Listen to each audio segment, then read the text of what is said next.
Qardaş, bu deyəsən sizdən düşür, qadana. Sən qadanam, sən ki belə düzgün adamsan. Ala bax, bir manatın üstünə də bir manat qoyuram qadanam. Allah, sən halal olsun. Sən düzgün adamsan. Götür. Götür, narahat olma ki, halal olsun.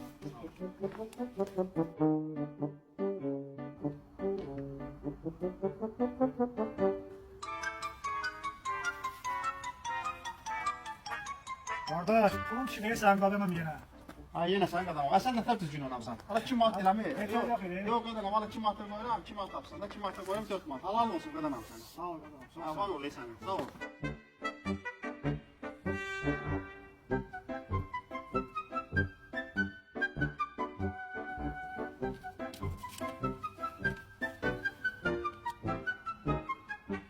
Ay, bəlkə bunun üstünə $100 mən qoyum.